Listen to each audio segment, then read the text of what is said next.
case there's anything that you want to hear again. So welcome to Referral Success 101, Networking Like a Pro, how to actually get business from networking.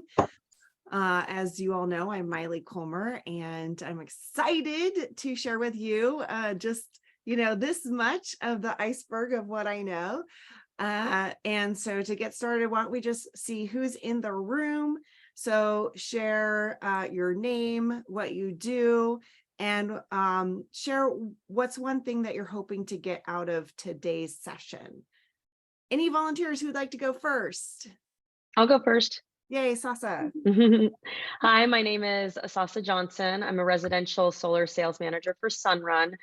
And I just want to find, any advice or tidbits to be able to give and, find ways to just in everyday daily life, look for the cues that I can listen for to help the people in our group.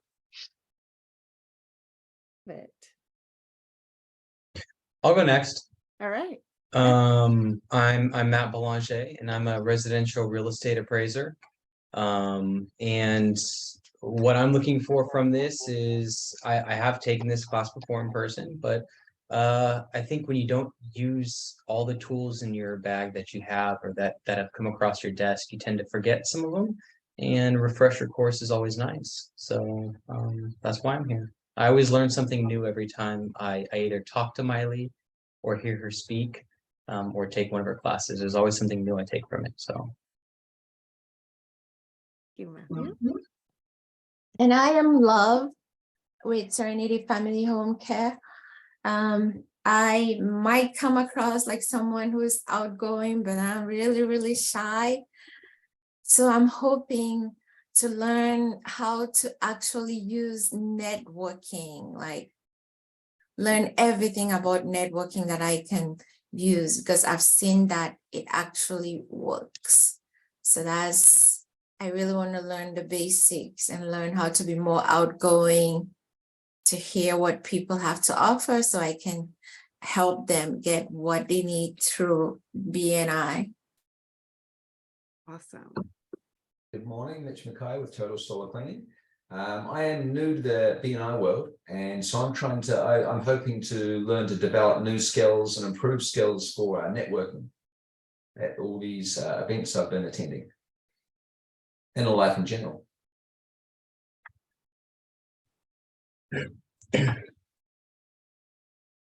All right. Anything in particular that anyone's hoping that I'm going to cover?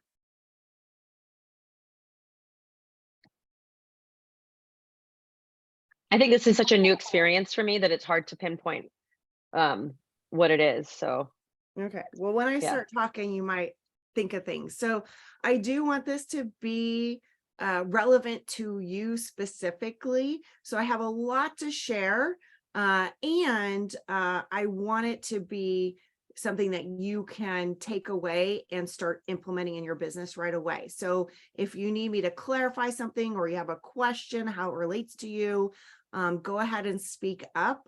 This is interactive. We're having a conversation, even though I have like a fire hose of things to share with you. I want you to be able to walk away with things that you can implement and use right away. So go ahead and speak up and interrupt me at any time. I'm totally cool with that. All right, so let me pull up my PowerPoint and we will rock and roll here. Okay, everyone can see my slide and me? Okay. Welcome to Referral Success 101. You're going to leave here being able to network like a pro. So one of the things about networking is it's a team sport, and you want to build and grow the people in your network. So this is my QR code for my contact. So if you don't have me in your phone on speed dial, no, I'm just kidding. Have me in your phone already, or you have only a partial information in your phone, go ahead and scan that QR code and it'll give you my contact card. And please send me your contact card. It will prompt you to do that. So, so go ahead and take out your phone. You just use your phone. You go to your camera and just hover over it, and you'll have the little button to click so you can find it. Everyone good with that? I know I already gave you something to do. Mhm. And I love it. You know, when we are networking, you want to have your contact information easy. You know, traditionally we use business cards and electronic you know, things like this. This is called Hi Hello. It's a free app. Is an easy way to also share contact information. So because when you meet someone, you want to develop the relationship, right? So you start somewhere and then you keep moving it forward, and having the contact information is important. So so always be growing your network. Get your own contact card that you can share when networking, as well as business cards are always they still work. Business cards still work. Look, I have some right here on my desk. And then also LinkedIn. So if you don't have your LinkedIn profile up to date, if you are networking in business right now, people are looking you up on LinkedIn. So you want to have your LinkedIn profile updated. So when people see you, they see the relevant information and can connect with you and stay in touch. Okay. And grow your network there as well. So a little bit about me and my background. So you might be surprised to know this, but I am not a natural networker. What? Growing up, I was super shy and introverted. And when I was a kid, we moved from Hawaii to California. So that's how I got a Hawaiian name. My parents met in Hawaii. We lived there when I was a kid. So we moved to California, and I'll always remember having to start in that new school. Felt like a stranger in a strange land. It was very different. California was very different from Hawaii. And I was so self-conscious. I was so nervous and had all those knots and butterflies in my stomach. Felt like alone, like an outsider. And one of the ways that I grew out of my shyness was by joining groups and teams. And when I was in college, I got really involved in competitive dance in high school and college. And I was in a performing arts group in college and ended up touring all over the US, Canada, and even we did a small European tour one year. And performed in front of tens of thousands of people, shy little me, in like stadiums and stuff. And what I learned is that when I teamed up with other people who had similar goals and similar values and similar work ethic, I could go further than I ever imagined on my own. So after graduating college, I decided to go directly into residential real estate sales. I became a realtor. My mom gave me that entrepreneurial spirit, and I said, I don't want to work for the man. I want to be in business for myself. I was actually partners with my mom for 15 years. And so when you get into business, right, especially sales, you know, you have to talk to people. And I learned cold calling because this was the 90s, right? I learned cold calling before the do not call, before everyone had cell phones. It's sad to date myself, but when people had answering machines because they wanted to make sure they captured the calls. Anyways, I learned cold calling and door knocking and all those traditional sales prospecting activities, which is great foundation for any career.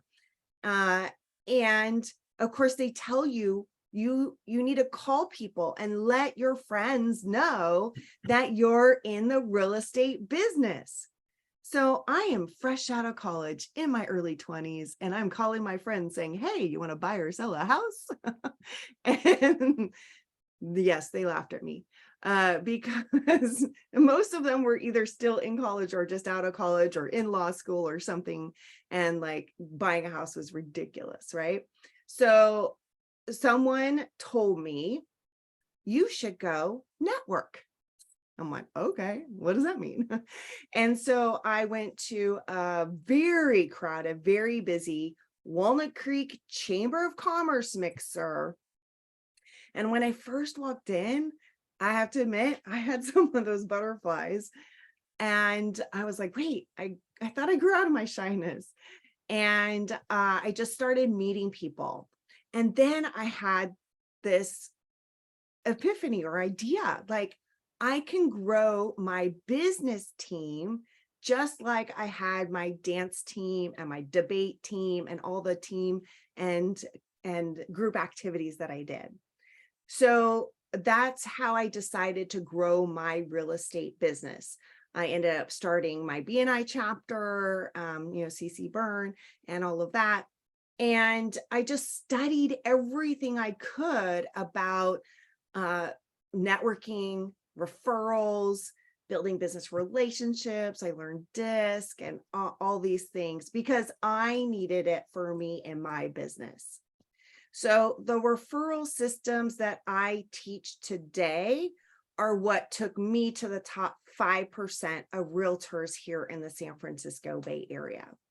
And then people started asking me, come talk to my networking group and will you mentor me and this and that. And then I got recruited by a company, Ascentive. So I own a franchise called Ascentive, which was also founded by Dr. Ivan Meisner, who founded BNI. So it's very copacetic with BNI. Since everyone here is BNI members, I'll share that.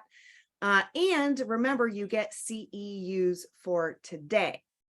And what's really great is that this process is a proven process and it works. We're in like 25 different countries, the Ascentive, and it works in all kinds of places. So it's based on human relationship. And if I can do it, love, you can do it too. I will teach you how. All right. So when we get into business, there are certain ways that we can generate new business. And the same handful are true today like they were 10, 20, 30, 40, 50 years ago. There's cold calling, there's door knocking, advertising, direct prospecting, and referrals.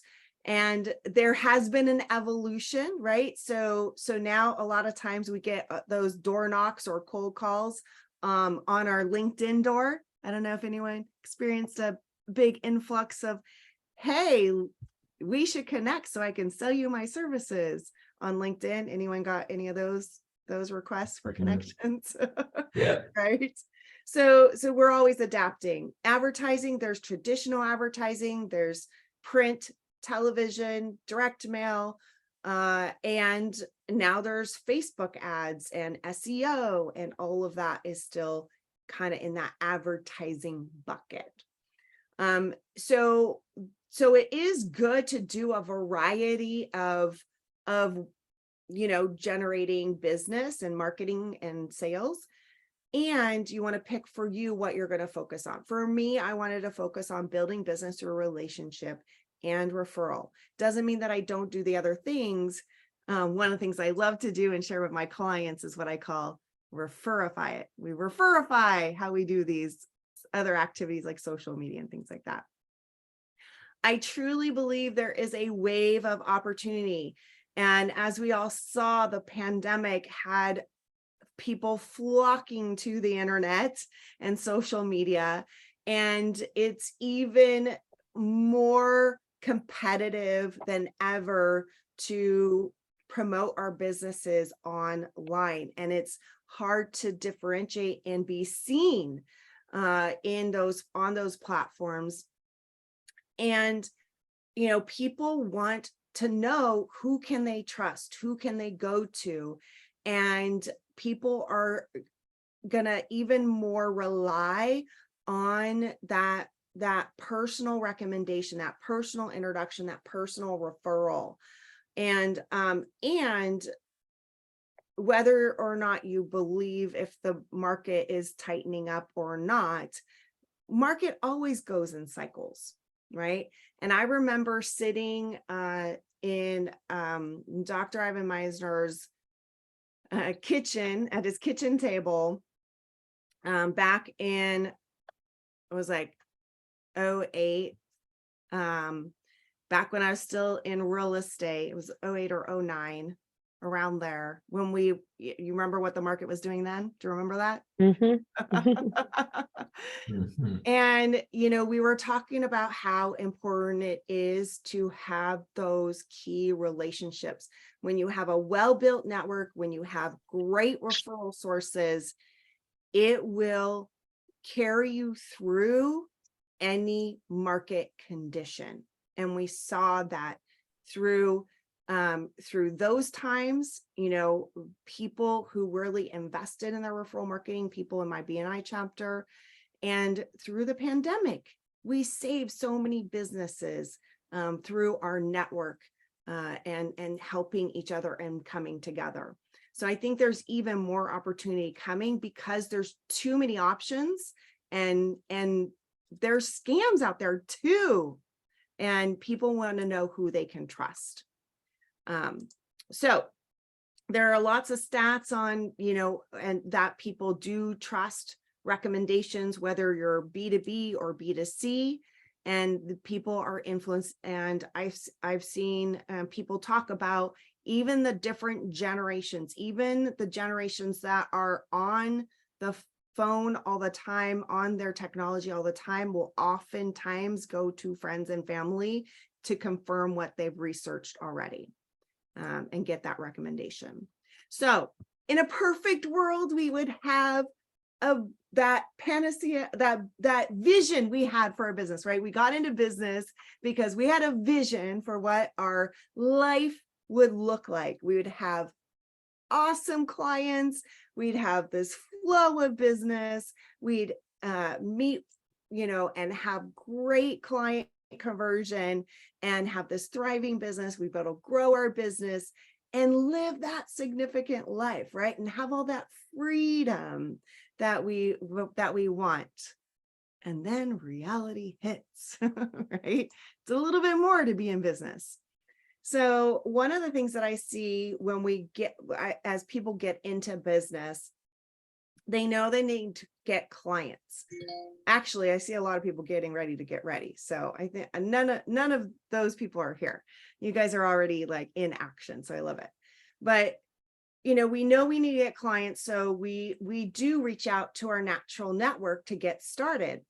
And we do marketing activity. We print business cards, we put up a website, we start networking and promoting our business, and we get clients. And because we want to, like, our whole goal is to serve the client. So sometimes we get distracted and start focusing on the clients that we got, and the marketing kind of fades away, right? And we're focusing on the client, and then we serve the clients, and then we look up and we're like, oh, bad word. I need more clients, right?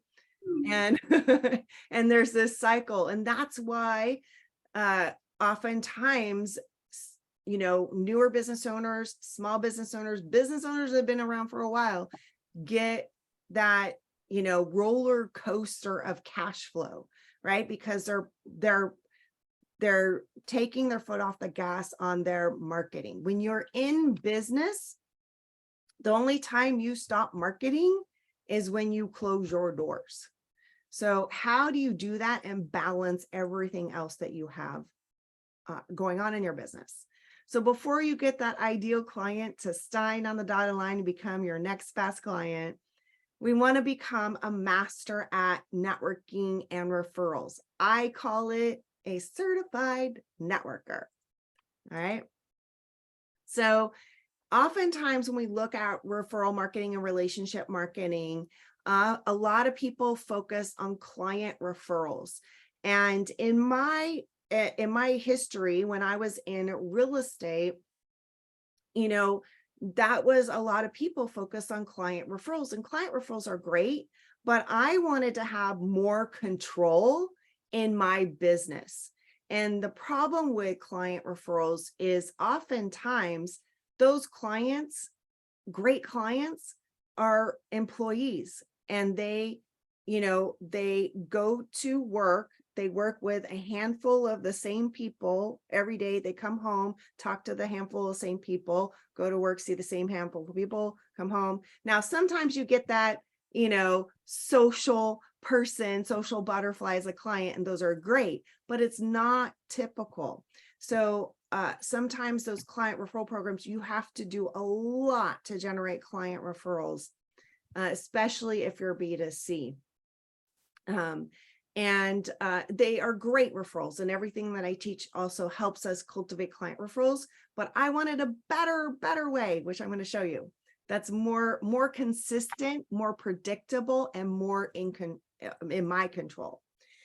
So, and then the other thing is about that I see people getting stuck on is thinking that networking is prospecting. So people think, because it's easy to get confused, because people say, hey, you want business? You should go network. So then people are like, okay, I'll go network and get business. Well, have you ever gone to a networking event to find someone to hire? Like to find that insurance agent to get your insurance from, or to find a new vendor to buy, you know, your products are from, you know, your equipment. Have you ever been to a networking event with a purpose to buy something or to hire someone? Right? So this is the networking disconnect. So if everyone's going to sell and yet no one's there to buy, what the heck are we doing? Right?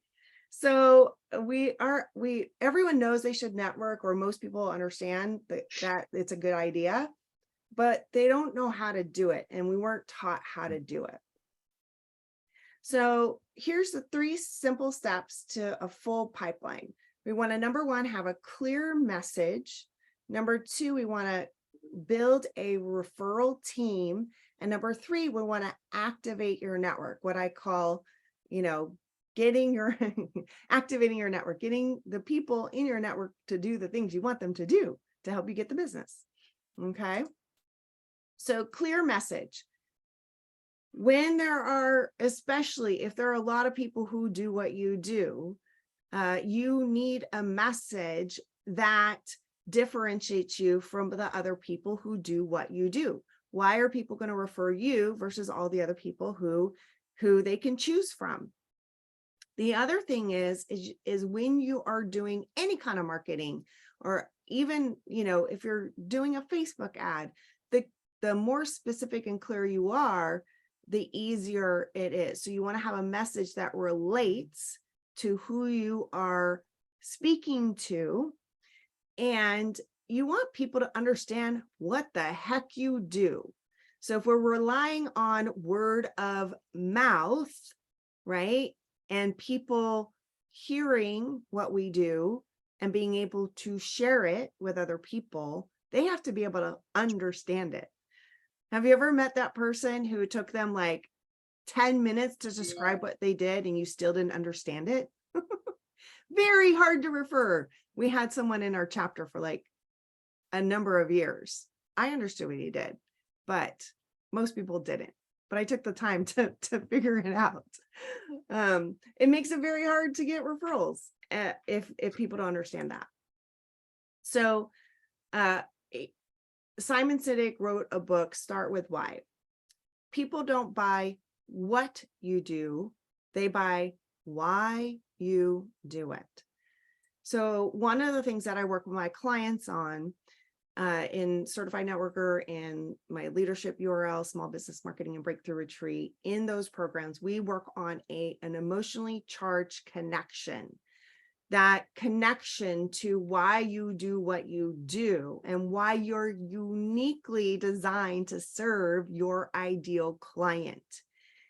You know, it ignites your passion, it connects your passion, and it also creates a message that connects with people emotionally. So people, if you know anything about marketing, people buy on emotion. They want to feel that I feel good about this decision. I feel good about this person. I connect, right?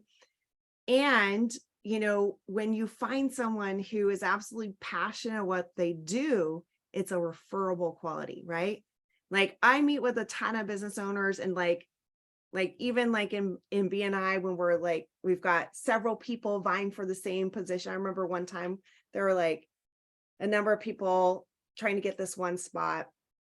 And I did a one-to-one with one gentleman. I'm like, so, you know, how'd you get in this business? He's like, I don't know how I got stuck here. I'm like, that is not inspiring, right?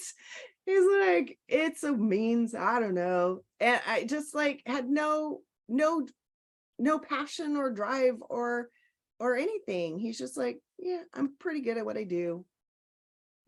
Okay. You're really selling me, dude. And then I met with another gentleman, and he enrolled me in his vision, how he wanted to be part of the community and how he's going to be helping these people for this reason and doing this and doing that. And I was like, yes, guess who we chose? The person who had passion and excitement about what they do. So have a passionate, emotionally based message. Other things that help with our clarity of our message is having a vision and mission. These are fundamentals of any business, right? So, and one of the things is, you know, you want to define what your mission is. You want to define what your vision is for you and your business. And guess what? You don't actually have to share it with people. But by the means of actually doing the exercise, you will be clearer, you will be more focused, you will have a clear direction, and people will sense it. And yes, you can share it with your referral team and all of that. You can share it. A lot of people put their mission on their websites and things like that. And just by doing it, it will give you a clear and people will want to go with you and follow you. They'll feel that forward progression. All right. So part of our vision for our referral success and for our business success is, of course, the dollars, right? What's our revenue? How much are we going to bring in that's going to help us live our life? Our business is designed to fund our life, right? So when we are looking at our revenue, we want to see, okay, what was the revenue we achieved last year, right? And then what of that revenue was by referral? And then what's our goal for the coming year? And then what's our goal by referral? And of course, I'm guessing, since you're here, you're interested in growing that portion by referral. And it's just good to know where your business is coming from. One of my clients was just sharing at Certified Networker the other day, you know, like he joined one network, and even with only like 2 meetings, he's already gotten over $30,000 of new business. So he's now networking in the right place with the right people, right? So when we track where our business is coming from, we can see where we want to invest more time. So then we want to figure out, okay, so what did we achieve last year? What do we want to do this year? And then what's the difference? So who here wants to make less than they did last year? No one, right? All right, good. You're in the right place. So if we're going to solve for X, right? If we want to, we have that extra amount that we want to generate. What are we going to do to generate that increased amount that we want? Are we going to work harder? Or are we going to work smarter? Right? So one of the things that we want to do is we do want to share our goals with our key referral relationships. And just to kind of give you a forward thinking tip, you know, in BNI, we have this thing called the gains profile, right? Goals, right? Who's heard of gains? Okay, cool. Can you see me? I don't know if you can see us, but yes. Yeah, I can see you. Yes. I Right. only see you. So. So it's goals, accomplishments, interests, networks, and skills. So the first thing on the list is goals. So it's good to share our goals, those number goals, right? Because it gives us an idea of what we're shooting for. And when we're sharing those, we want to share what that will do.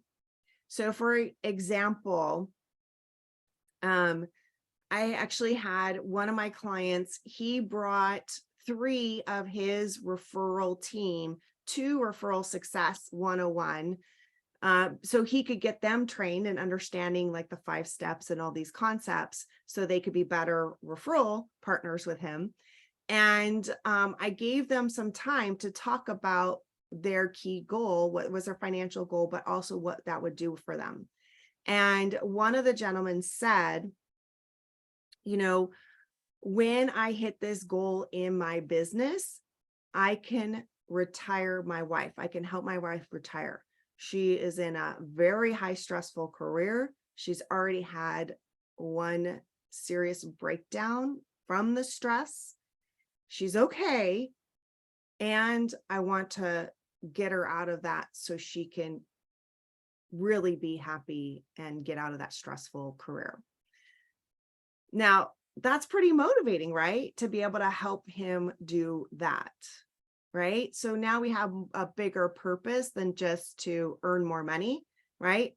If I refer this guy, you know, he'll have a more thriving business, which is great. We want to help people do that, but it's also going to help his lifestyle and help the people he cares about. And when I care about him, or, you know, my client cared about him, you know, that's very motivating. So it's good to share what that will do. So when you think about what are your goals, it's also good motivation for yourself. When I achieve this, you know, I'll be able to, you know, buy new equipment, you know, update my software, so I can serve my clients better, you know, prepaid vacation to Italy, you know, like there's things that we want to do, right? So when we define it for ourselves, it's great. And then when we share key things with our referral partners, that's awesome too. Does anyone want to share what you are working toward? I'd like to, one of the things is my husband is a professional poker player. He's been doing that since he was 20, and it's a very, very high stress job. So, you know, he has done so much for our family, and I don't even know how he's done it for so long. And I really, really want to have like consistent money coming in so that he doesn't have to put all that pressure on himself. I just think it's just a very unhealthy, compared to most jobs, it's a pretty unhealthy thing because of the swings in it, no matter how good you are. So I really would like for him, I feel like if I'm able to take that pressure off of him, mentally, it'll be better for his career to know that he's not the sole provider. Yeah, I bet. Awesome. Thank you for sharing, Sasa. Who else would like to share? Matt. I'll share. I have 2 big goals. One of them is I like my 5-year goal is to retire my wife, so she can stay home and take care of our son. And my short-term goal is I want to hire 2 more appraisers and a couple of more assistants to assist with building out my business so I can get to that ultimate goal of retiring my wife. So Um, Cool. I love it. How about you, Mitch?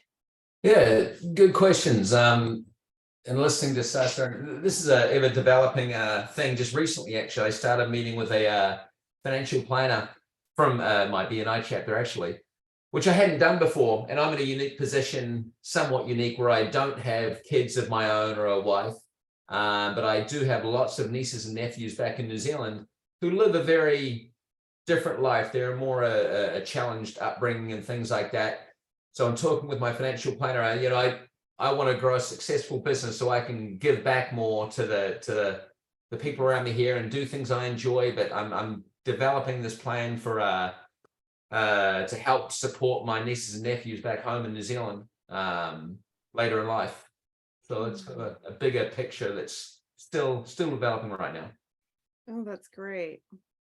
Helping the next generation. That's phenomenal. And how about you, love? So my goal, my immediate goal was to work for myself, which I have achieved that.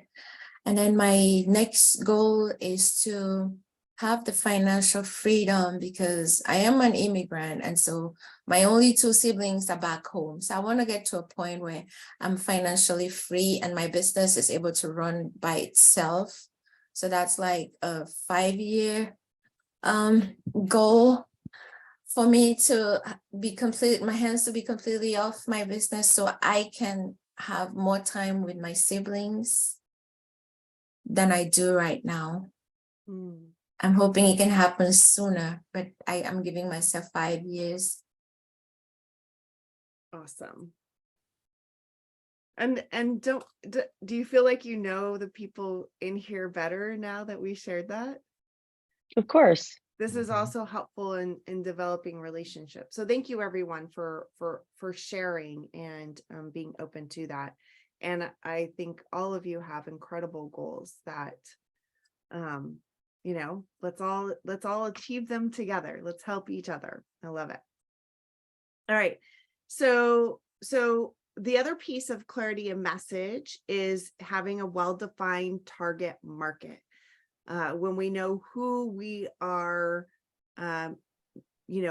ultimately wanting our message to get to, it helps us really hone who we need to talk to, what referral sources we need to develop, and having a message that resonates with that ideal client. And any kind of marketing or advertising you're doing, the more specific you are, the more you get what you want, right? So we want to be really specific.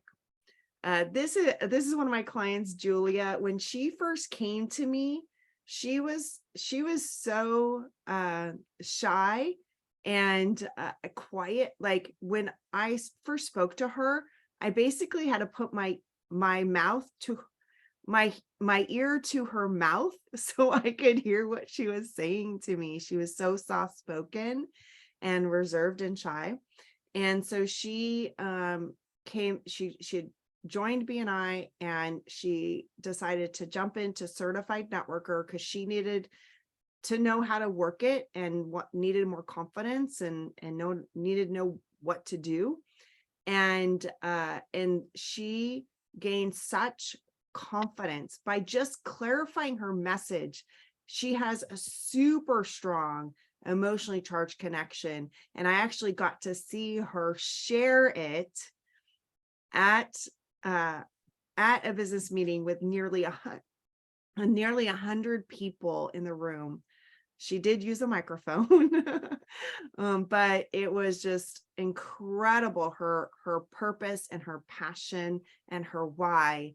There was not a dry eye in the audience, and having that clarity and knowing her own purpose, she just dramatically changed her business for the better.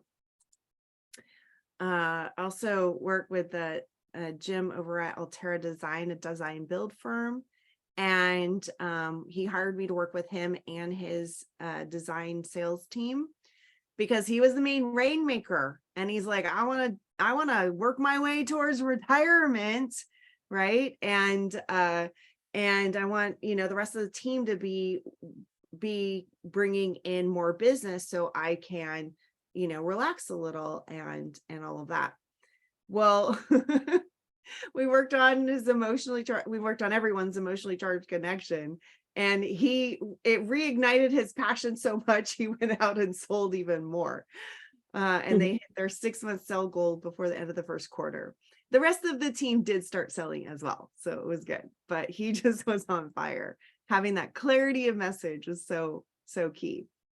All right, so that was step 1, is clarity message. Step 2 is your referral team. So we need to have relationships with people who know the people you want to serve, right? So they have the relationship, they have the influence, they have the connections with people in your target market. So I went to UCLA, so I got to throw in a John Wooden quote here. The main ingredient of stardom is the rest of the team. So referral marketing is a team sport. So who here, when they registered for Referral Success 101, invited a referral friend, a referral buddy, or someone they're cultivating as a referral source to attend with you? Who invited someone to come with you?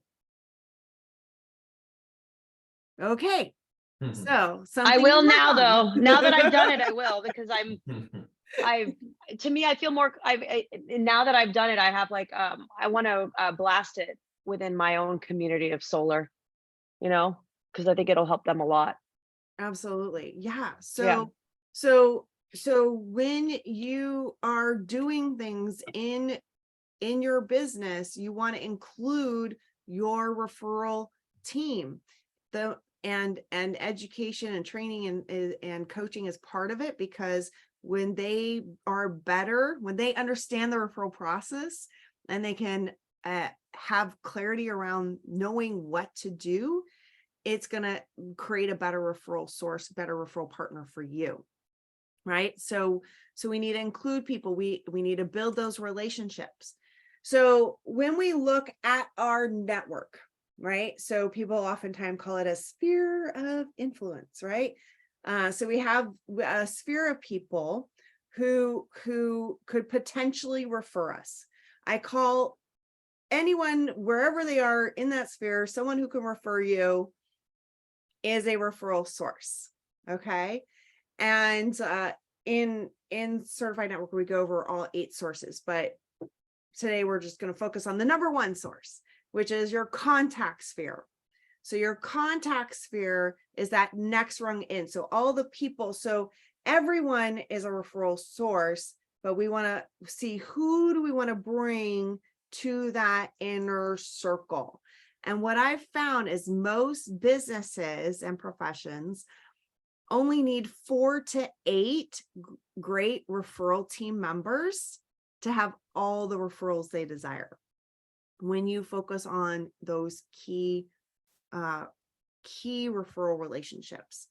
So we want, and one of the things I'm working on with my clients all the time is identifying who we want to bring into the inner circle and how to bring them there through building that relationship.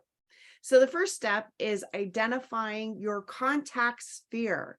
And in my Certified Networker, I actually go through the exercise with my clients to list over 20 professions. And here's what's important about the exercise. So you want to find out what businesses and professions are complementary to yours and not competing. That's our contact sphere. So when our clients need our services, they often are using or need the other services of these other professions. You're having a similar conversation with a similar client. It makes it easy to refer. So, in our BNI chapters, we have different contact spheres, right? A majority of the referrals you give and a majority of the referrals you receive will be in your contact sphere. super smart thing to do if you belong to a BNI or any kind of referral marketing group like that is to build and concentrate on your contact sphere. So a great exercise is to see if you can list over 20 different professions and brainstorm that list. So why? You're like, Miley, you just told us we only need 4 to 8, right? The reason why is you don't know who are those key people that you want to bring in, okay? And sometimes we get locked into our box. I work with a lot of financial advisors. When you ask a financial advisor, what's a great contact sphere profession? Who do you want to meet? And they will say a CPA. You go, okay, who else do you want to meet? They'll say, well, I really am looking for some CPAs, right? And then you ask them again, okay, who else do you need to meet? They're like, I really, really need some CPAs. You're like, okay, besides CPAs, who else? And they're like, an estate attorney. I'm like, okay, we're getting somewhere, people, right? So it's to help us to get out of our own box and out of our way. And once we've identified those different professions, when they walk in the room, we are more in tune to recognize that opportunity and make more of it. Right? So every week at BNI, you've got new people walking in the door with your visitors. Okay. You want to have a hawk eye on who you want to do a one-to-one with, whether they ever come back or not, because you want to grow your network strategically for you. And BNI is a conduit to that. All right. And of course, you want to have the best people in the group with you because it's the easiest. All right, to build it. So when we work with our referral team, we get to work smarter, not harder. I would go to these real estate conferences and watch the panel of top producers, and they're like, I mail to, 25,000 people every week, right? Or I mail to, 120,000 people. You're like, oh my gosh, that's a lot of people to keep track of. And that's what happens when you're going after, and that's fine, but that's, I wanted to work smarter. And when I really honed this technique, most realtors work 24/7 practically. When I honed this, I was getting home for dinner, every night, and only was working one weekend a month for the most part. Right. So it's working smarter, not harder, not having to be everywhere and everything to everyone, right? But it's finding those key referral relationships that can refer you over and over and over. So we want to be networking in the right place with the right people. So one of the things that I work with my clients on is, evaluating our referral, our where we're networking, and making sure we're networking in the right places. And so one of the things we want to work on is the VCP process. Who's heard of VCP? VCP. All right. So you will hear it. It is part of the BNI lingo as well. So Dr. Ivan Meisner developed this VCP process, and it's very smart. It's to evaluate where you are in a referral relationship. So the first phase is visibility. Okay. V stands for visibility. You need to know who they are, what they do, and recognize them when you see them. And because it's a relationship, they need to recognize you, know who you are and what you do. Okay. If someone walked in to your BNI meeting, could you say their first and last name, what they do? Can you recognize them right there? And would they know who you are? So if you don't have all of that down, you're not even in visibility. It's very hard to refer if you don't know their name, right? Or it's very hard to refer if you have no idea what they do. Okay. So the first phase is visibility. I think a lot of people think they're visibility networking, you'll find those people that they'll network, you'll see them do the whole kind of like the work the area. They'll go to this chamber, they'll go to that chamber, they'll go to the B&I groups, they'll do this, they'll do that, and they'll be promoting themselves and their business, and then they disappear. You're like, remember that guy that came that one time? Nope, don't remember. Right? It's hard to give them business. And that's one of the magics of finding the group that you can be consistent in. So the second phase is credibility. Credibility is where trust is established and expertise is shown, right? So now you feel that person's referable. They feel you are referable, and that can take time. Trust takes time, right? Have you ever known someone for a really long time and you would never refer them, right? So we can't assume just because time has elapsed that we are referable and that we are earning those referrals. So we have to keep on top of it. We have to earn that relationship. All right. So most of the referrals will happen in your credible referral relationships. And then the profitable referral relationships are when you've been working together so long, you're proactively working on referrals for each other. It's consistent and reciprocal. Usually takes a minimum of 3 years to create a truly profitable referral relationship. And usually most people don't have more than 1 or 2. And it's okay. You can have high level credible, but that's who we're working on, really building those key inner circle relationships. And that when we identify where we are, we can know what we can work on. So part of the referral process is what in B&I we call giver's gain, and what is truly the law of reciprocity. When we give, we will receive. Okay, so we have to have that giving mindset and lead with giving. So there's 3 core philosophies I use in my business with my clients: giver's gain, which is the law of reciprocity; the platinum rule, which is most people have heard of the golden rule: do unto others as you wish they do unto you. We work with the platinum rule, which is treat people the way they want to be treated. And it's based by understanding behavioral styles. Behavioral styles, there's 4 basic behavioral styles. You've got the go-getter, the promoter, the nurturer, and the examiner. So some people, they are fast-paced and they are just 100 miles an hour. And there's other people that are slower paced, right? And they take their time. And there's people who are task-oriented, and there's people who are people-oriented. We are all a blend of all 4 styles. We're just a unique blend.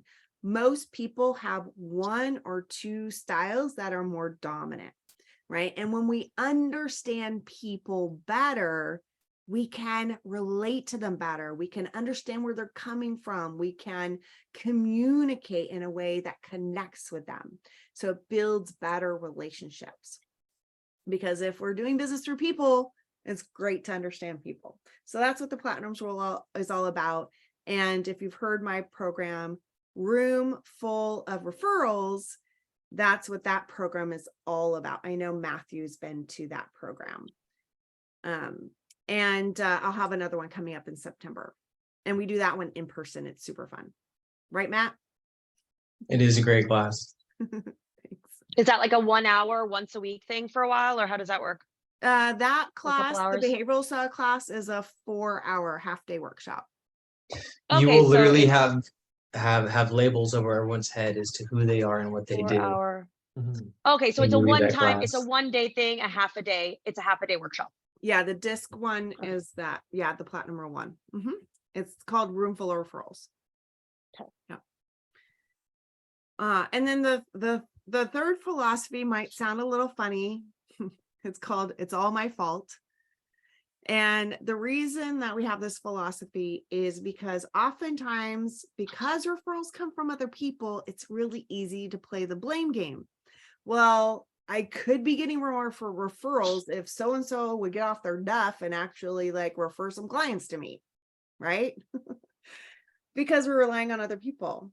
Well, what I know is there are things that I can do to earn those referrals and cultivate the right relationships who will refer me over and over. So if I'm not getting the referrals that I want, it's my fault. And the great thing is I can do something about it, right? Remember that whole control thing? Anyone else like me? You want to have more control? Want to have control? Okay. And so if you want a nicer way to say it, instead of it's all my fault, it's all my responsibility. Okay. So, all right. So, oh, here's a slide. Oh, that's the old date. The next date is September 26th. September 26th. It'll be at the Pleasant Hill Community Center, 8:30 to 12:30. I can send you a link later if you want. And CC Burn members get an awesome discount. So, all right, because I want my team to be trained. Plus, they sponsor it. All right, so our referral team, we want to build relationships so we can get to that trust and understand each other's businesses really well and be able to help each other. So the number one thing to increase referrals the fastest is to do more one-to-ones, because one-to-ones is where you build relationship and trust and get to know the person one-to-one. So one of the tools we can use is the gains profile to help us get to know each other better. And of course, we always want to ask, how can I help you? Right? And see what we could do to give. This is Rebecca. She is definitely a dynamo go-getter, go-getter promoter. And she was referred to me, and she was doing everything she could to make sure her business was successful. And she was very, very busy. And so she was a little bit concerned about joining my program, but she decided to jump in both feet, and she did the whole Referrals for Life, which is my VIP program, which gets you everything. And she is an implementer. She is phenomenal. And so she said within 90 days, she earned 7 times her initial investment, and is the best marketing to date. And she used to be in working in Silicon Valley in sales, and she's got an MBA. She's like super smart, and she tracks. So sometimes she'll like say, Miley, this week we had a 7.189 increase in referral. She's hilarious. But she's just definitely it really turned how she worked for referrals and got that referral business.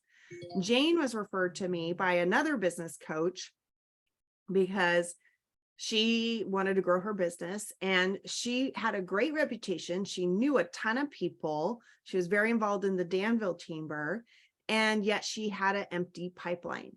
So it was super easy to help her just to have certain conversations and do certain things and really understand how to activate her referral team, which is the next step.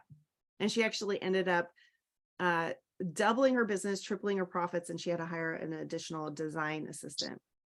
She's an interior designer. All right, so we want to activate our network. So we're building our network. The first thing to do is build our network and get to know people and increase how many people we know and how many people we know in our contact sphere. Then we want to cultivate specific referral sources. So hopefully you're already thinking, okay, who's on my referral team? Who do I want to cultivate specific referral relationship with? Who can I reciprocate with? Who can send me business? Who can I refer them business? So this, one of the things about this is you can take a look at, this is again, working smarter, right? So when sometimes, I don't know if this has ever happened to you, if you've ever laid awake in bed, not sleeping, thinking, oh, I need more coffee. That happened to anyone here? Never? No? Yeah. Right? So what do we do when we wake up, when we, finally get up after a restless sleep, right? And we hit the ground running, we go to the office or walk into our home office or wherever it is, right? And we go, okay, who can I call now? Who needs my stuff? Right? And we go straight to direct prospecting. Who here has done any kind of direct prospecting, cold calling, door knocking, anything like that? Anyone? Me, Sasa. Wow, almost everybody. Is it Yep. fun? Is it energizing? Not really. No. Do you just can't wait to do it the next day? And then how productive is it? I don't feel like it is. I feel like, I mean, we talked about this in our one-to-one, Yeah. I told you about how I'm trying to do things differently than the norm in my business. Mm-hmm. So Baylor University did a study, and it took on average 8 to 10 hours of direct prospecting methods to get an appointment with a prospective client. And then it was 1 in 20 or 1 in 19, technically 1 in 19 point whatever, that actually was a viable prospect, that turned into Miley, I already know that because we have like a group chat within my group, Uh-huh. and that study is spot on, just based on me seeing the people out every day and how many hours they're out working. Yeah. And then they tell you when they close a deal, and it really seems spot on, because Yeah. I'm just like, they're really out there grinding. And It's very much aligned with my business too. I right now, leads that come in through either internet or marketing, it's 1 out of 7 I will close, and it takes about 25 minutes to close that versus a referral, which takes 3 minutes. 1 phone Yeah. call, not 3 emails and 2 calls, them checking other pricing and so forth. So absolutely. And I think, the numbers are getting more and more, larger. I think that Baylor University study is like back from 2010, actually. I'm wondering if they're going to update it and do a new one. So I think it's even like the stats are even greater now, right? Because people are they're just wary of being sold to, and they have all the barriers to not get the calls and all of that. They don't answer the door even if they're home, things like that. So when we go direct to the prospective clients and try and cold prospect, that's a lot of time, right? And that's why, it can be such a huge time suck. So when we collaborate with other referral sources, they already have, a database of clients who they could potentially refer to us. They're already talking to potential prospects for you, and hopefully you are for them. And so then we can amplify what we're doing, and they can send us the people they're talking to. We can send them the people we're talking to, and it ups our results and leverages our time so much more, right? And now, does it take time to build those referral source relationships? Absolutely. But it's time invested that will pay us dividends, because guess what? When referral sources know how to refer us, they get better and better and better at it over time. Right. And it feels good to give. I know Sasa was texting me the other day. I gave this person a client. Right. And it feels good to give. And so when we develop those referral sources, we get to give and they get to give, and we get better and better. It's magic, right? So we want to unleash the power of word of mouth. Forbes is behind us. Okay.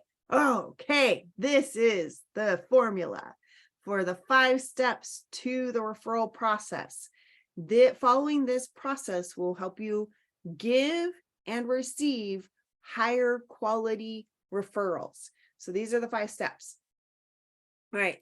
So in a referral, there are always 3 parties involved, right? 3 people. There's the referral giver, there's the referral receiver, and then there's the prospect. Okay, there's always 3 people in a referral. So if we are going to start with our giver's gain mentality and start with giving and put our giving hat on, what is that initial thing that we need to feel about our referral partner to feel comfortable and confident in referring them, in putting our name and reputation on the line and aligning it with someone else and say, I recommend this person? What do you need to feel confident doing that? Trust. Oh, You got it, love. yeah. Trust. So the first step is trust. Okay. So oops. All right, we'll go back. All right. So first step is trust.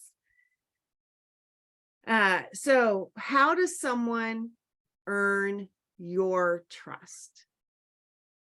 What do they do that earns your trust? To get to know them, they have to show up, you know, Mhm. number one. You know, Yeah. it starts with the one-to-one. Yeah, I think the big part is doing what they say they're going to do when they say they're going to do it. Yeah. You know, you schedule a one-to-one, showing up on time, not canceling, little things. Yep, absolutely. So one of the things we have to think about is, what are we doing to earn the trust of the people who we want to receive referrals from? Okay. Are we acting in a trustworthy way? Are we earning their trust in how we are interacting with them? Okay. So the first step is trust. We have to have that trust to even want to make the referral. The second step is business knowledge. We have to know enough to know if we're standing in the middle of a referral.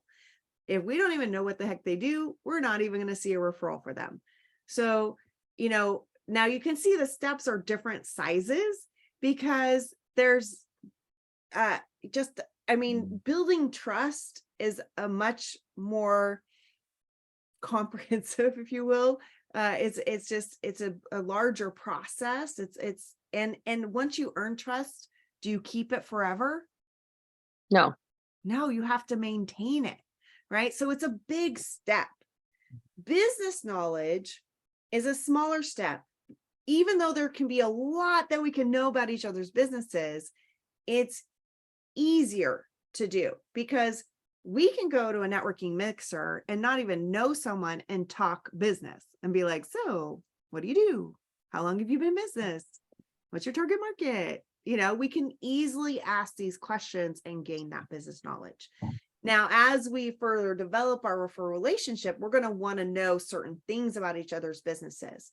So when we're looking at referrals, some great things to know about each other's businesses are, what are some phrases to listen for? So how can I keep my ear open for what people say when they're in need of your products and services, right? So what are some phrases to listen for? So it's a little bit more reactive, but I'm proactively on the alert to hear these things, right? And then if you want an even better, more proactive approach, it would be, you know, what are conversation starters? How can I start a conversation on your behalf? Okay.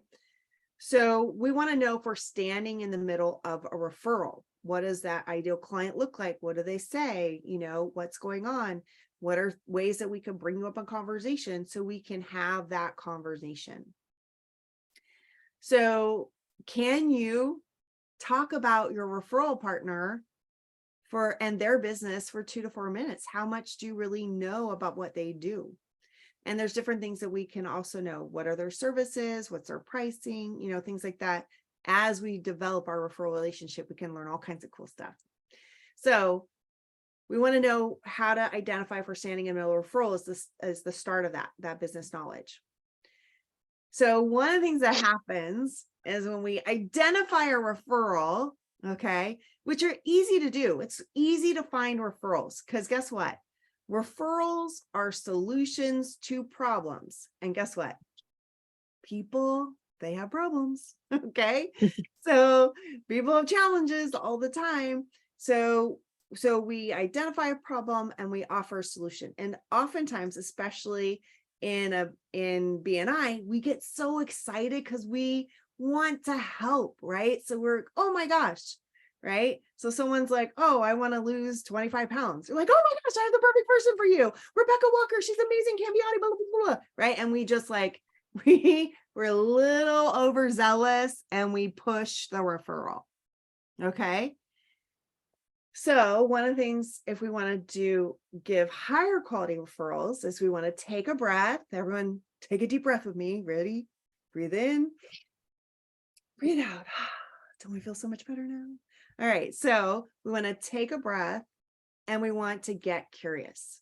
So step 3 is to qualify the need, right? We want to assess the need or qualify the need. So we can ask questions, right? So you want to lose 25 pounds. Have you ever had to lose that much weight before, right? How serious are you about losing 25 pounds? And they may say, well, if I can eat as much as I want, drink as much alcohol as I want, and not exercise a lick, I'd love to lose 25 pounds. Then you're like, okay, well, I don't know your fairy godmother, so good luck with that, right? That's not a quality referral, okay? But if we talk to them and they're super serious, then we can ask further questions. So, are you going to work on your nutrition? Are you going to do exercise? If you're going to do exercise, what kind of exercise? You're going to do distance running? You're going to do weight training? You're going to do yoga? There's lots of options, right? Well, they may say, you know what? I already have a nutritionist, right? And I've got a personal trainer. I think the problem is in my head. You're like, you know what? Have you ever tried hypnotherapy? I know a phenomenal hypnotherapist can actually help you with that. Okay, so now we're referring an appropriate person based on more assessing their needs. If we're like, hey, Rebecca Walker, and they already have a nutritionist, then it's like, well, I already got that, right? And then we didn't get to give a referral. So why assessing the need is will help us make sure we get the right referral to the right person, as well as what happens when we are asking people all these questions, right? How do they feel? That prospect's like, you're asking questions, you're listening to their answers. How do they feel? They feel special, like you care. Yeah, they feel like you care. They feel like you understand their situation and that you care and you have their interests in mind. And so when we make a recommendation, guess what? They're more likely to take us up on it. Okay. So after we assess the need, then we can offer the solution. So when we offer the solution, right, someone's like, oh yeah, I want to buy a house. You're like, great, I've got a realtor. Here's their card. Right? Is that going to convince them to use that realtor? Right? Because guess what? They probably already have a stack of cards from all the open houses they've been going to, right? Or just, it's very hard to not know 10 realtors, right? Or at least heard of them. So how do you differentiate? So this goes back to our first step, right? Clarity of message, right? What are you saying when you promote your referral partner, referral source, right? Are you saying, hey, they're great? Or are you saying, here's why I refer this person over all the other people who do what they do? Okay. So now here's my magic phrase. I don't know if this is for you or not. I don't know if this is for you or not, because guess what? People don't like to be told what to do, right? If I said, hey, Mitch, you need to do this. What do you think? Yeah, good. Offensive a little bit. Yeah, right. You're like, I don't need to do anything you tell me, especially if we're talking to an entrepreneur, right? Like, I will do what I want. Okay. So we want to give them the option. I don't know if this is for you or not, but I happen to know the most phenomenal realtor. She's not just a realtor, she's a broker. She's been in the business over 30 years. She's a mentor to new agents. She's past president of the Women's Council of Realtors twice. And she is an absolute champion for her clients. I happen to know that when she was a senior in high school, her and her mom were hit by a drunk driver over here on the Carquinez Bridge. And unfortunately, she lost her mom and she woke up in the hospital out of a coma in full traction. And the doctors had dire diagnosis. You may never walk, you may never have kids, like dire diagnosis. Well, she had a different vision for what she wanted in her life. She wanted to be a part of the community. She wanted to have a family. She wanted, she had her desires, right? And so she had to overcome a lot of obstacles. And of course, she runs, she walks, she's got a great family. Now, do you ever think there's an obstacle in a real estate transaction? This is the woman that you want by your side. I know she just helped a couple buy their end all be all dream home. And guess what? They kind of had a lot of criteria. She really listened to what they wanted and help them through the process. And they found their dream home. They're in it. They love it. They invited her over for tea. They're so grateful. And they're now in their forever home. Now, is that the type of realtor you'd at least want an appointment with? Her name is Ronnie Colmer. She is incredible. All of that is 100% true, right? So now, how are people promoting you and offering you as the solution? Do they know your message, right? And why you versus all the other people who do what you do? And when you're giving a referral, are you giving that person more context as what's going to be the benefit for them, right? So that's offering the solution. We're done with a referral now, right? Almost. Follow up? Would you follow up on it? Introduction. All right. intro. So we have the fifth step. The fifth step is, what if instead of just giving referrals, we help set up appointments, right? What if we set the expectation for the appointment? Because even if we did a phenomenal job, right? And they're like, yes, sometimes there's a hesitation when they realize, uh-oh, I might have to talk to a salesperson, right? Sometimes they just have this fear that comes, and it could be unconscious, right? They're like, oh, I don't know why I'm hesitating on this. Okay.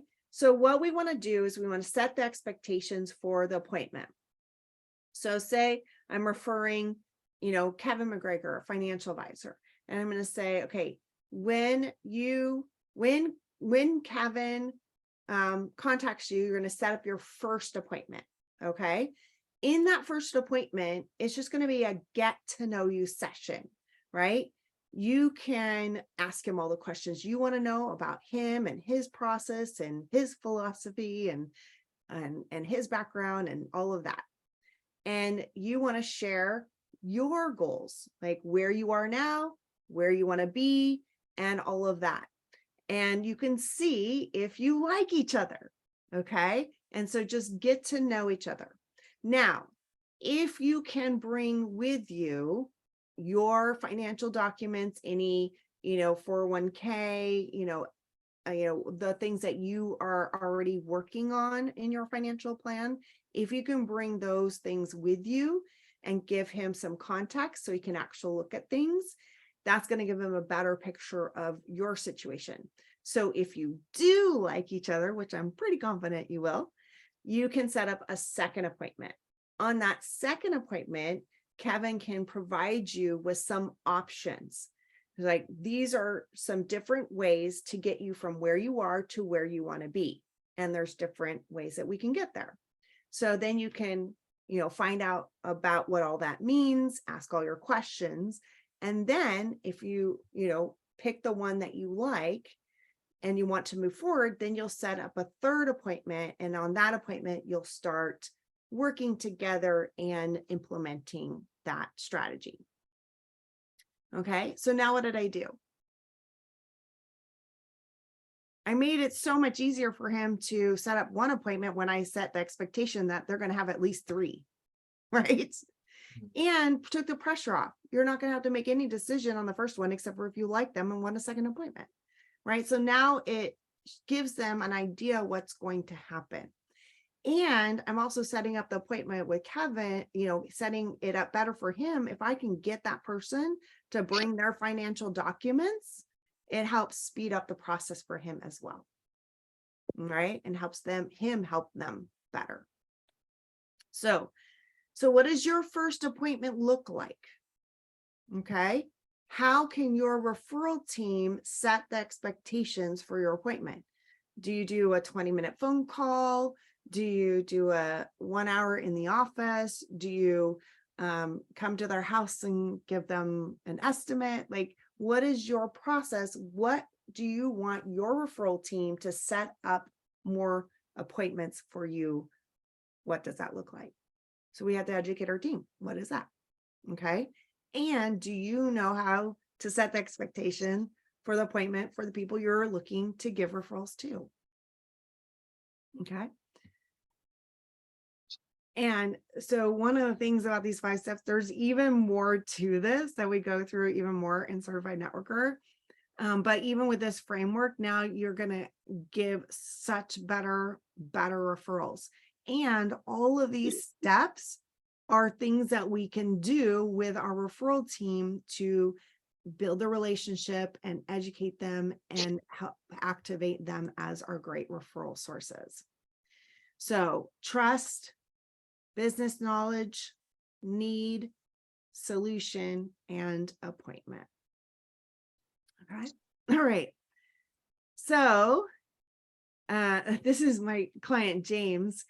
He's actually, he was president of the Bar Association as well. He was my client for a number of years. And I actually got to help him with his board retreat when he was president of the Bar Association. And we did exercise on what were the values that the board members brought, why were they serving on the board, and created a cohesive, what they wanted to work with as a team that connected them so they can do more good for their organization. That was a lot of fun. But he was a Referrals for Life client for a number of years, but he networked his way up, and now he's the key employment law attorney for Tesla. So he's like, Miley, I don't need you anymore. I'm like, well, we could still be friends. All right. Great guy. Super nice. If you know any employment law attorneys that want to work at Tesla that do litigation, he's hiring. All right. So sales statistics. Okay. The purpose of referrals is to have more sales. Okay. So this is why it gets a little sticky. Sales statistic. What salespeople do. 48% never follow up. 25% make a second contact at stop. 12 only make 3 contacts, and 10% make more than 3. Right? I've heard so many people say, I try 3 times and I'm done. Okay. When do sales happen? 2% on the first contact, 3% on the second contact, 5% on the fourth, 80% on the 5th to 12th contact. Okay. All right. So when we look at the sales conversation, here's the big difference between a traditional conversation from a cold prospect and a referral sales conversation from a referred contact. So a cold appointment versus a warm appointment. So that first triangle on the left, so this is the sales conversation. Okay. The first thing that we want to do is build rapport. Okay. So we don't know each other. So we want to build connection and rapport as quickly as possible. Right. Then of course, we're going to assess the need, offer a solution. And then what happens most of the time? We get objections. Okay. And I believe that objections oftentimes come from fear. Can I trust this person? Am I making the right decision? Right? So they have those objections. So most of the time we have to do all of those follow-ups. Okay. Because what happens is that we are building the relationship after the sales conversation. The reason why referrals close so much higher is because we're coming in top heavy, that second triangle, with relationship. Now we do need to activate and remind people how they got there, because sometimes people will be like, who am I talking to and why? Right. And then so it's our job to remind them, hey, remember Matt connected us. How do you know Matt? And they're like, oh, Matt's the best. Right. And now we get that trust to transfer. Okay. We still want to assess the need, offer the solution, and then we just let them buy. And sometimes they have obstacles or objections or hesitations. And when our referral source has done a great job with the 5 steps, a lot of times those are alleviated, right? And that's why this is why referred clients close at a much higher percentage. We can refine that 5-step process and make this even easier. Okay. So these are stats and all of this. And I know we're running out of time. So there's lots more that we could talk about to activate our network and all of that. Lots of stuff.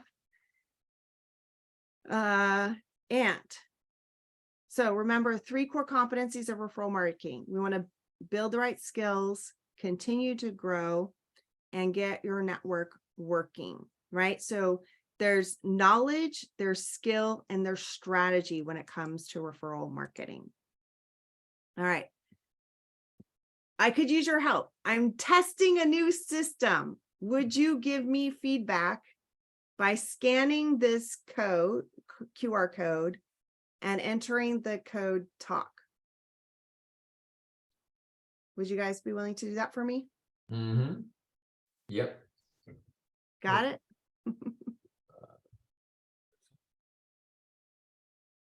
I know it has a few questions, so I'll give you a minute to do that. And then we'll close up.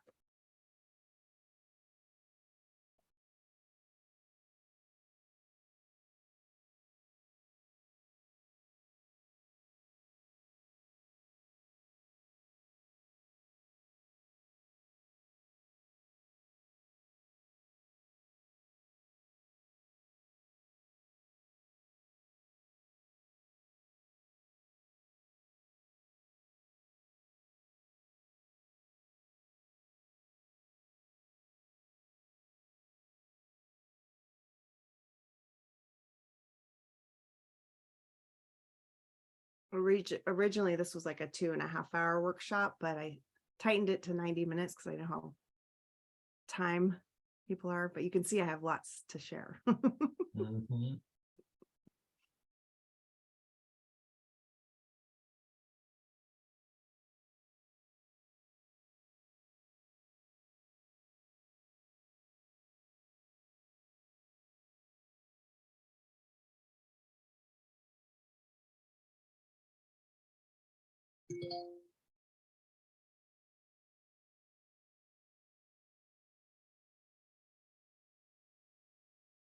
Miley, for the CEUs, what would we consider this meeting?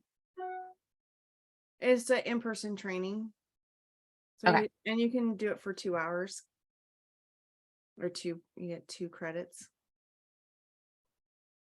The BNI podcasts are pretty informative too. I've been listening to those. Absolutely. Yeah, Those are great. All right. So I do have other programs. The Referral to Riches is coming up quick. Matt, you've been to that one too, haven't you? Referral to Riches, the 3-day virtual retreat. So this Yes, that was I've done 3. I've done that. I've done room for referrals, and I've done this one, Referral Success 101. So awesome. yep. Yeah. So this one, I talk about the 8 fundamentals to a comprehensive referral marketing strategy and a lot of cool stuff. How to really we get to dive in more into, you know, what's a great referral partner, a referral, and like identifying your team and all that kind of stuff. So love to have you there. And I discounted this right now, only $97. It's a freaking steal. So I will give you the code for that. Oh, here's the updated September 26th is Room Full of Referrals. That'll be in person at the Pleasant Hill Community Center. And then I've got my in-person retreat, which is very comprehensive. We dive deep into our emotionally charged connection. We talk about referrals, like all of it. It's basically my year-long program condensed in a weekend. It's pretty intense. It's awesome. And my sister cooks for us. It's awesome. And I've got Referral Accelerator going right now, which is an 8-week proactive referral activity. All right. So next steps is for us to book a one-to-one so we can talk more about your personal situation, what's going on, how we can help each other. And if you're open to it, other ways that I can support you moving forward. Of course, I'm always there for you guys. So let's get together one-to-one. And then of course, bring your referral team, come with your team here. Because when you learn together, there's a different experience and you have different level conversations. And then I also have free tips. If you go to 52referraltips.com, you can sign up for a weekly video tip. And let's stay connected. So I would love to hear an aha takeaway action item from today's session. What are you going to do as a result of what you got from today? Follow up on the referrals too. The referral follow-up, or what you were saying, connecting people directly. I feel like I made a little bit of a mistake last week. I gave Noah, who works under Reggie, a referral to do some air conditioning work for a client. And I just gave the client his email and phone number, and he emailed him last week and didn't hear back. So it wasn't until I texted Noah yesterday that he said, oh, well, it went through the email. I didn't get it. I'm sorry. So that held me back about a week. And also my client won't move forward until he gets his AC situation done. So that's like a $5,000 job I'm waiting to make sure hopefully Noah takes care of. So I kind of went about it in the wrong way. I should have done like a text or something connecting them, like a 3-way text or something, so that instead of just waiting a week on it, you know? Yeah. So hopefully it still works out, but that was my mistake. Awesome. Good. One of the things that I learned is more along the idea of qualifying the lead and asking deeper questions. I think going to the next level to see how serious they really are. And then one of the things which I still struggle with is, oh, I know someone that can help you out with that situation. And they're like, oh, I love their information. And I'm trying to change the point, like, oh yeah, I'd be happy to introduce you over email to this person, because it gives that next action step, versus them putting it on the back burner and putting this post-it up on their wall saying that I'll reach out to this person when I'm ready. So I think that learning the transition between those two is key. I have some ideas for you, Matt. So when we do our one-to-one follow-up, we'll talk about that. I'll give you some. Perfect. Cool. Yeah, I really like the 5 steps to the referral process. That was having it broken down like that was very good, very educational. And then at the beginning, earlier on, I made a note that I want to really get a clear vision and mission statement. I haven't taken the time to do that, and I think that would just give me better clarity, and it would just all around be a good thing to do. Awesome. And if you want help with that, I can help you. I've got my mission process down. We can get it done in an hour. Wow. Yes, Reggie Keating, he was shocked. He's like, he hired me to do that. And he's like, we were going through it, and he's like, how are we going to get the mission done in time? And we did it. I have a feeling that you loves had it. something to do with his presentation, because in his presentation, there was like a page where he said, like, look for these certain things, you know, like, oh, you're having a baby, you know, all that. And so he really laid it out in that presentation really well on the things to look for in order to get business. Yeah.